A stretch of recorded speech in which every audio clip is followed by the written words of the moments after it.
அருட்பெரும் ஜோதி அருட்பெரும் ஜோதி தனிப்பெரும் கருணை அருட்பெரும் ஜோதி எல்லா உயிர்களும் இன்புற்று வாழ்க வள்ளல் மலரடி வாழ்க வாழ்க. உலகெங்கும் உள்ள மிஸ்டர் லேடிஸ் தமிழ் சேனல் நேயர்கள் அனைவருக்கும் அடியனுடைய தயவான பணிவான வணக்கங்கள். அடியேன் பொதிகை பிரியன் சித்தா வர்மா வைத்தியர். சித்த மருத்துவத்தை ஏற்றுக்கொண்டவர்களுக்கும் சித்த மருத்துவத்தை நம்புவர்களுக்கும் மட்டுமான இந்த காணொளி மாறாக அனைவருக்கும் அல்ல என்பதை இதன் வழி அடியேன் தெரிவித்து விடுகிறேன். இந்த வீடியோவில் நம்ம சிறுநீரக கிட்னி ஃபெயிலியர், சிறுநீரக பழுது அல்லது சிறுநீரக கல், இந்த ஒரு நோய் இப்போ பரவலாக தமிழகத்தில் மட்டுமல்லாது உலகெங்கும் நிறைய பேஷண்ட், வெளிநாடுகளிலே நிறைய பேஷண்ட்டுகள் நம்மகிட்ட ரிப்போர்ட் அனுப்புறாங்க. கிரியேட்டின் கூடி போச்சு, அது கூடி போச்சு, யூரியா கூடி போச்சு, புரோட்டீன் லீக்கேஜ் ஆகுது அப்படின்னு நிறைய நோயாளிகள் அவதிப்படுறாங்க. இதுக்கு சரியான மருத்துவங்கள் நம்ம நாட்டில் இருக்குதா அப்படின்னு பார்த்தீங்கன்னா எந்த மருத்துவத்திலுமே ஒரு சரியான மருத்துவம் இருப்பதாக எனக்கு தெரியல. ஒரு குறிப்பிடத்துக்கு மேலே டயாலிசிஸ் பண்ணிடுங்க அப்படிங்கிறாங்க கிட்னி ஃபெயிலியருக்கு. ஸோ நம்ம சித்தர்கள் நம்ம சித்த மருத்துவத்தில் தமிழ் மருத்துவத்தில் இந்த கிட்னி ஃபெயிலியரை மேகம் 21 நோயில் குறிப்பிடுறாங்க. மேகம் 21 சூடு நோய்கள். இப்போ மேகம் 21ல் இந்த கிட்னி ஃபெயிலியரும் ஒரு நோயாக வருது. அப்ப பேசிக்கலி இது ஒரு பித்த நோய், ஒரு சூடு நோய் அப்படின்ட்டு நம்ம அடிப்படையா நம்ம ஒரு புரிதலுக்கு வந்துடணும். கிட்னி ஃபெயிலியர் எதனால வருது? அதிகப்படியான உஷ்ணம் ஏற்படுறதுனால வருது. நம்மளுடைய வாழ்வியல் முறைகள் சரியில்லாதனால நிறைய kidney, dosa, tea, coffee, non veg நிறைய பாருங்க. பொங்கலுக்கு, தீபாவளிக்கு, 18க்கு நான் தான் இட்லி தோசை சாப்பிட்டோம். ஒரு 10-20 ஆண்டுக்கு முன்னாடி இட்லி தோசை எப்போ சாப்பிட்டேனாக்க பொங்கலுக்கு சாப்பிடுவோம், தீபாவளிக்கு, ஆடி 18க்கு. ஆனா இன்னைக்கு பாத்தீங்கன்னா வாரத்துக்கு 2 நாள் ஏன் மாவை ஆட்டி அப்படியே வச்சிடறாங்க ஃப்ரிட்ஜில். தினசரி இட்லி தோசை சாப்பிடக்கூடாது, அப்புறம் என்ன சாப்பிட்றது, இட்லி தோசை இல்லைன்னா என்ன சாப்பிட்றது அப்படின்னு சொல்ற அளவுக்கு இன்னைக்கு மக்கள் இட்லி தோசையில ரொம்ப அடிக்ட் ஆயிட்டாங்க. இட்லி தோசை அடிப்படையா என்ன வகையான உணவு அப்படின்னு பாத்தீங்கன்னா அது ஒரு சூடு உணவு. எப்படின்னாக்க ஒரு அரை குண்டால இட்லி மாவு ஆட்டி வைக்கிறோம், எடுத்து வச்சு பாத்தீங்கன்னா 3/4 குண்டானா உப்பி, அப்ப அசிடிக்கா மாறுது, அமிலமாக மாறுது. அப்ப அதிகப்படியான இட்லி தோசை சாப்பிடும்போது பாருங்க நிறைய தண்ணி குடிக்க வேண்டும். நீங்க பாருங்க இட்லி தோசை சாப்பிட்டா பாருங்க நிறைய தண்ணி குடிப்போம். என்னன்னாக்க உடம்பு அதை செரிமானம் செய்வதற்கு உடம்பு அதிகமா உழைக்க வேண்டியது, உடம்புக்கு நீர் பற்றாக்குறை ஏற்படுது. அப்ப இந்த சிறுநீரக கிட்னி ஃபெயிலியர் என்பது ஒரு சூடு நோய் என்பதையும், நம்ம உடம்புக்கு எந்தெல்லாம் சூடை உற்பத்தி செய்யுமோ, சூடு ஆகுமோ அந்த உணவுகள் எல்லாம் இந்த நோய்க்கு ஆகாது. அப்படி என்றால் idli dosa, tea, coffee, nonveg, எண்ணெய் பலகாரங்கள், கொழுப்பு உள்ள உணவுகள், இதெல்லாம் அதிகமான புரோட்டீன், அதுபோல புரோட்டீன் குறைபாடு வரக்கூடாது. ஆனால் அதை அதிக புரோட்டீன் எடுக்கக்கூடாது. அப்போ என்ன சார் எடுக்கலாம்? நிறைய பழங்கள், நிறைய காய்கறிகள், நிறைய கீரைகள் நிறைய, பழங்கள் நிறைய, காய்கறி நிறைய. இது எல்லாமே உடலுக்கு நிறைய விட்டமின்ஸ், மினரல்ஸ் என்று சொல்லக்கூடிய ஊட்டச்சத்தை கொடுக்கக்கூடியது. நிறைய மினரல்ஸ், நிறைய குளுக்கோஸ் கொடுக்கக்கூடியது. இப்போ நிறைய கீரைகள் சாப்பிடலாம். எஸ்பெஷலி பொன்னாங்கண்ணி நிறைய சாப்பிடலாம், கரிசலாங்கண்ணி, கீழாநெல்லி அதிகமாக இதை நீங்க உணவுல எடுத்துட்டு இருந்தீங்கன்னா உங்களுக்கு கிட்னி ஃபெயிலியர் ஏற்படாது. சரி, அனுபவமான 100க்கு 100 குணமளிக்கக்கூடிய ஒரு மருத்துவ குறிப்பை நம்ம இன்னைக்கு சித்த மருத்துவ துறையிலிருந்து நம்ம உங்களுக்கு பகிர்ந்துக்கிறோம். இதை கண்டிப்பா நீங்க செய்து பார்க்கலாம். கிட்னி ஃபெயிலியர்ல முக்கியமா என்ன வரும் அப்படின்னாக்க யூரியா ஒரு 40க்கு மேல போனா கிட்னி ஃபெயிலியர் மாறும். கிரியேட்டின் 1.2 mgக்கு மேல போனா கிட்னி ஃபெயிலியர் அப்படிமா. ஒரு 5 mg வரைக்கும் ஓகே, 5 mg மேல போனா 100% கிட்னி ஃபெயிலியர் தான். அதுக்கு மேல டயாலிசிஸ் தான் சொல்றாங்க. அதுக்கடுத்து அல்பமைன் புரோட்டீன் லீக்கேஜ் ஆகுறது. அது அல்பமைன் புரோட்டீன் உடம்புல தங்கக்கூடிய ஒரு சத்து. கிட்னி எப்படி சூடாகுதுன்னாக்க, ஒரு கிட்னி என்பது ஒரு மெட்டல் தான், ஒரு வகையான உடம்புல இருக்கிற உறுப்புகள் எல்லாமே ஒரு உலோகம் தான். அப்ப கிட்னி என்பது ஒரு உலோகம். அப்ப அதிகப்படியான ஹீட் கொடுக்கும் போது என்ன ஆகுதுன்னு, ஒரு டீ வடிகட்டுற மாதிரி கிட்னிய ஒரு உதாரணத்துக்கு அடிச்சிங்க. டீ வடிகட்டும் போது டீ தூள் வடிகட்டிட்டு அந்த தண்ணியை மட்டும் நமக்கு ஃபில்டர் பண்றோம்.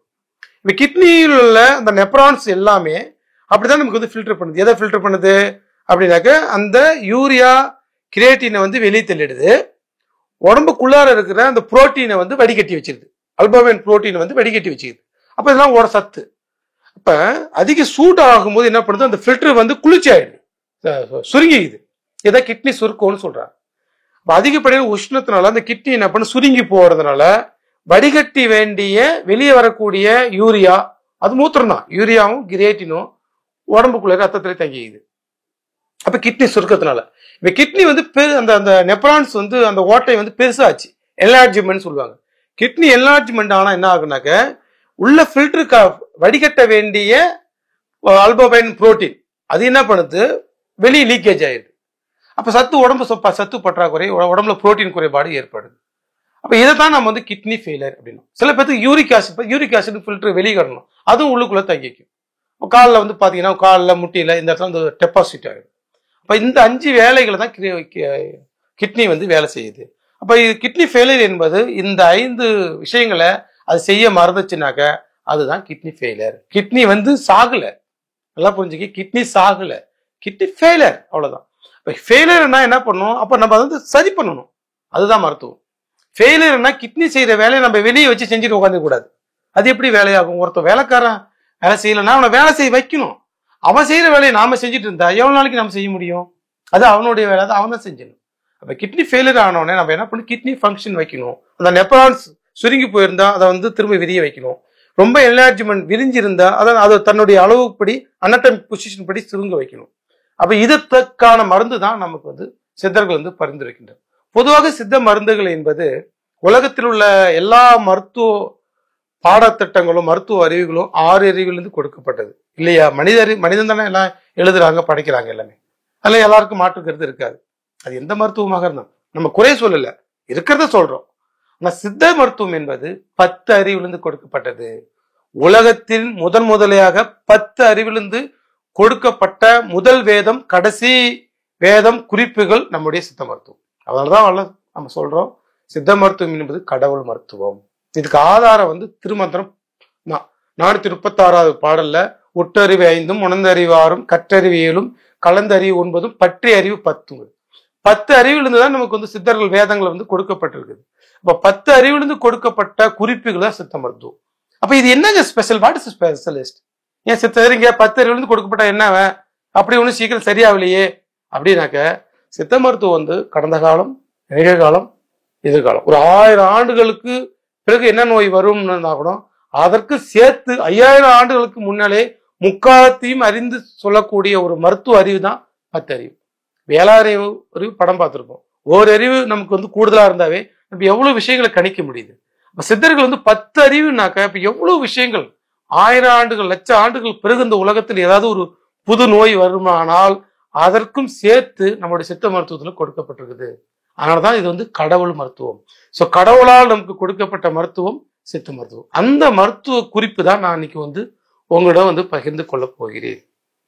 மூக்குரட்ட வேறு, புனர்வால் அப்படின்னு ஆயுர்வேதிக்ல சொல்லுவாங்க. மூக்குரட்ட வேறு வந்து ஒரு 1/2 கிலோ.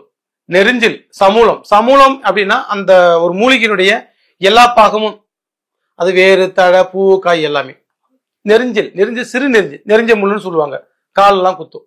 2யும் எடுத்து பால் பிட்டவில் பண்ணது, எடுத்து சுத்தப்படுத்திட்டு அலசிட்டு காய வச்சு பால்ல பிட்டவில் செய்தது. இந்த 2 மருந்து. அடுத்து வால்மிளகு 50 கிராம், அது 1/2 கிலோ. மூக்குரட்டை 1/2 கிலோ, நெரிஞ்சில் 1/2 கிலோ, 2 1 கிலோ ஆச்சு, பால்ல பிட்டவில் செய்தது. 3வது வால்மிளகு 50 கிராம், சிறுநாகப்பூ 50 கிராம். 4 மருந்து தான். 4யும் பொடி செய்து வைத்துக் கொள்ளுங்கள். காலை மாலை 1 ஸ்பூன் அப்படி போட்டு சுடுதண்ணி, வெந்நீர் என்பது ஒரு அணுபானம். அணு அப்படின்னா அந்த மருந்து, பானம் அப்படின்னாக்க இந்த அம்பு விடுற இல்லையா பானம். நம்முடைய குறிப்பிட்ட தூரத்துக்கு ஒரு குறிப்பிட்ட எல்லைக்கு ஒரு பொருளை கொண்டு போய் சேர்ப்பதுக்கு பேர் பானம். நம்ம கதைகள்லாம் ஒரு பானம். அப்ப வெந்நீரோட சாப்பிடும் போது இது எந்த இடத்துல கொண்டு போய் சேர்க்கும்? இந்த மருந்து இது மருந்து இப்ப எதுக்கு கொண்டு போகணும்? ரத்தத்திலையா, ரத்த நாளங்கள் இல்லையா, உறுப்புகளுக்கா, எங்க கொண்டு போயிட்டு இந்த மருந்து சேர்க்கணும்? அதைதான் சித்தர்கள் வந்து அனுபானம் சொன்னாங்க. தேன்ல சாப்பிடு, தேன்ல மருந்து கொடுத்தா சில இடத்துக்கு போய் வேலை செய்யும். நெய்யில மருந்து சாப்பிட்டா சில இடத்துல போய் வேலை செய்யும். அது போல வெந்நீர்ல சாப்பிட்டா சில இடத்துல இருந்து வேலை செய்யும்.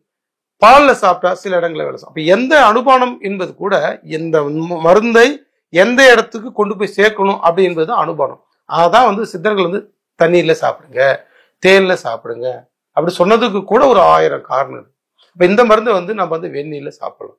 வெந்நீர்ல சாப்பிட்டா அந்த கிட்னிக்கு சம்பந்தமான பிரச்சனைக்கு கொண்டு போய் சேர்க்கும். என்ன நடக்கும் அப்படின்னா, கிரியேட்டின் குறைபாடு இருந்தா கிரியேட்டின் குறையும்.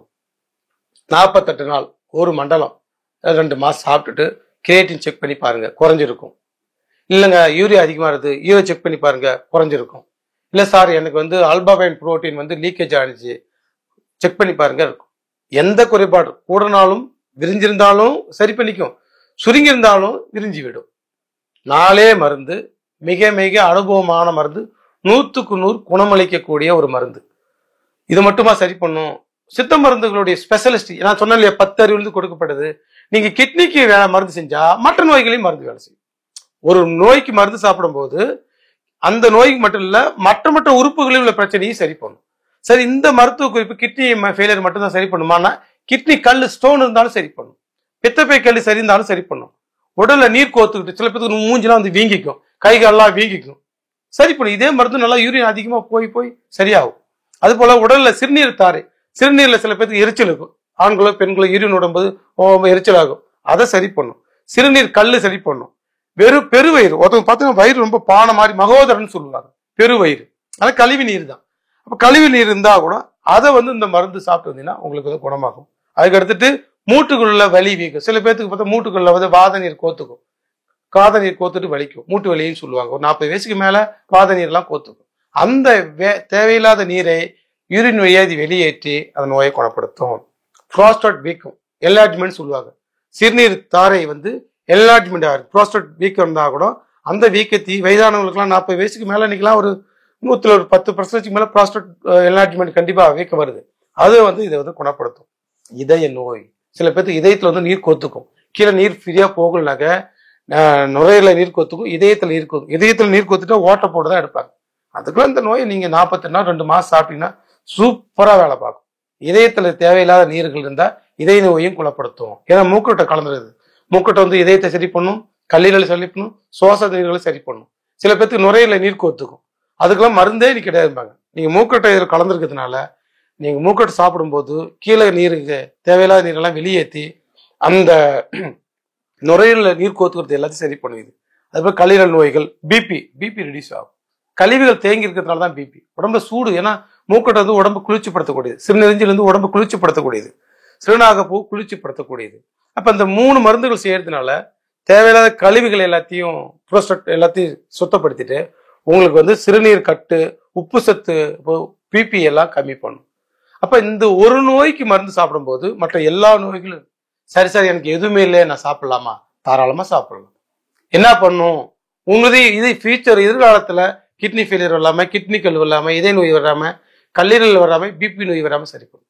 ஒரு மருந்து பல நன்மை. இதுதான் சித்த மருத்துவம், இதுதான் கடவுளுடைய மருத்துவம். ஏன்னா கடவுள் நிலையிலிருந்து கொடுக்கும்போது எதிர்காலத்துக்கு இந்த மருந்து வந்து சார் இப்ப சாப்பிடலாமா, அப்ப சாப்பிடலாம், எப்ப வேணாலும் சாப்பிடலாம்.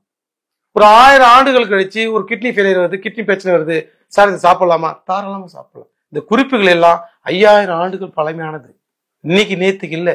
இன்னைக்கு வரக்கூடிய கொரோனாவுக்கு 5000 ஆண்டுகளுக்கு முன்னாடி மருத்துவம் சொல்லப்பட்டவர்தான் நம்முடைய சித்த மருத்துவர்கள். அப்ப கடந்த காலம், நிகழ்காலம், எதிர்காலம் முக்காலத்தையும் அறிந்து புரிந்து அதற்கு மருத்துவம் சொல்லப்பட்ட நூல் தான் வந்து நம்முடைய சித்த மருத்துவ நூல்கள். சித்த மருத்துவ நூல்கள் வந்து உயிரை விட மிக புனிதமாக பாதுகாக்க வேண்டியது தமிழர்களாலேயே நம்முடைய கடமை. நமக்கு ஆரோக்கியம் வேணும், வாழ்க்கை சிறக்கணும், கடைசி காலம் வரைக்கும் நம்ம ஆரோக்கியமா இருக்கணும், எங்கேயும் போகக்கூடாது. அதாவது ஹாஸ்பிட்டலு, போலீஸ் ஸ்டேஷனு, கோர்ட்டு, நம்ம போகக்கூடாத இடங்கள். நம்ம எந்த இடத்துக்கு எங்குக்கு போகக்கூடாதுனாக்கா இந்த 3 இடங்களுக்கு போகாம வாழணும். அதுக்கு பேர் தான் சந்தோஷம். வாழ்க்கையில் அமைதி சந்தோஷம்னா என்ன சார் மீனிங்கு அப்படின்னாக்கா, ஒன்றும் டாக்டர்கிட்ட போகக்கூடாது, ஒன்றும் கோர்ட்டுக்கு போகக்கூடாது, ஒன்றும் போலீஸ் ஸ்டேஷன் போகக்கூடாது. போலீஸ் ஸ்டேஷன் கோர்ட்டு போகிறது மன ரீதியான பாதிப்பு, ஹாஸ்பிட்டலுக்கு போனது உடல் ரீதியான பாதிப்பு. 3 இடங்களுக்கும் நம்ம போகாம இருந்தா அவர்கள் தான் மனதாலையும் உடலாலையும் ஆரோக்கியமாகவும் அமைதியாகவும் அன்பாகவும் மகிழ்ச்சியாகவும் வாழ்கின்றார்கள் என்று அர்த்தம். இந்த 3 இடத்துக்கும் போகக்கூடாதுன்னா சித்தர்களுடைய வாழ்வியலையும் கடைபிடித்து ஆரோக்கியமாக வாழ்வோமாக. நன்றி, வணக்கம். அருட்பெரும் ஜோதி, அருட்பெரும் ஜோதி, தனிப்பெரும் கருணை, அருட்பெரும் ஜோதி. எல்லா உயிர்களும் இன்புற்று வாழ்க, வள்ளல் மலரடி வாழ்க வாழ்க. நன்றி, வணக்கம்.